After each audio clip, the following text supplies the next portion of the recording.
அம்மா, அப்பா, அழகான 2 ஆண் குழந்தைகள் அப்படின்னு வாழ்ந்துகிட்டு இருந்த ஒரு அற்புதமான அழகான குடும்பம். அந்த குடும்பத்தினுடைய தலைவர் ஆன்மீகவாதியாகவும் தீர்க்கதரிசியாகவும் இருந்தார். இந்த காலத்து தீர்க்கதரிசி மாதிரி அவர் பெரிய பணக்காரர் இல்லை. அவருடைய குடும்பத்தில் உள்ள பொருளாதார நெருக்கடி காரணமாக நிறைய கடனை வாங்கி வச்சிட்டாரு. ஒரு நாள் திடீர்னு அவர் இறந்து போயிட்டாரு. அந்த குடும்பமே நிலகுலைஞ்சு போச்சு. கடனை கொடுத்தவங்க அந்த அம்மாட்ட வந்து கடனை கெட்ட சொல்லி நெருக்கடி கொடுக்குறாங்க. உன்னால் கடனை கெட்ட முடியலன்னா உன்னுடைய 2 ஆண் பிள்ளைகளையும் எனக்கு அடிமையாக தந்துரு அப்படின்னு கேட்ட உடனே அந்த அம்மா நிலகுலைஞ்சு போகிறாங்க.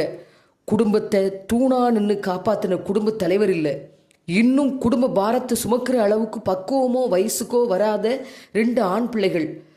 அந்த ஆண் பிள்ளைகளை அடிமையாக கொண்டு போக துடிக்கிற கடன் கொடுத்தவர். என்ன செய்யும் அந்த அம்மா? இனி வழியே இல்லை, செத்து போயிட வேண்டிதான் அப்படின்னு அந்த அம்மா நினைக்கவே இல்லை.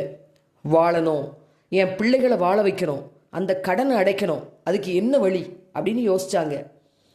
ஒரு பெரிய தீர்க்கதரிசிட்ட போய் தன்னுடைய நிலைமையை சொல்லி கடனை அடைக்கிறதுக்கு ஒரு ஆலோசனை வேணும் அப்படின்னு கேட்ட உடனே அந்த அம்மாவுடைய மன உறுதியையும் தன்னுடைய பிள்ளைகளை வாழ வைக்கணும், கடனை அடைக்கணும் அப்படின்னு அந்த அம்மாவுடைய தைரியத்தையும் பார்த்த அந்த தீர்க்கதரிசி, ஏதாவது தொழில் தொடங்கணும் அப்படின்னா ஒரு மூலதனம் வேணும், உங்ககிட்ட என்ன இருக்குது அப்படின்னு கேட்ட உடனே அந்த அம்மா சொன்னாங்க, என்கிட்ட வீட்டில் ஒரு குடம் எண்ணெய் இருக்குது அப்படின்னோடனே அவர் சொன்னார், ஒரு அழகான ஆலோசனை சொன்னார் அந்த தீர்க்கதரிசி. அந்த ஆலோசனைப்படி அந்த அம்மா தன்னிடம் இருந்த அந்த ஒரு குடம் எண்ணெயை நிறைய உற்பத்தி பண்ணாங்க. வாழணும் அப்படின்னு நினைக்கிறவங்களுக்கு இயற்கை மட்டுமல்ல, இறைவனும் மிகச்சிறந்த வழிகாட்டுவார். அதுபோல் நிறைய எண்ணெய் வந்த உடனே அந்த அம்மா அந்த எண்ணெயை விற்று தன்னுடைய கடனை அடைத்து தன்னுடைய பிள்ளைகளோடு கூட மிக சுபிட்சமாக வாழ்ந்தாங்க. இடிஞ்சு போன இல்லத்தை மறுபடி கட்ட, சீர்குலைஞ்சு போன தன்னுடைய குடும்பத்தை சீராக்க, நிற்கதியான தன்னுடைய குடும்பத்தை நிலைநிறுத்த ஒரு பெண்ணால் முடிஞ்சது.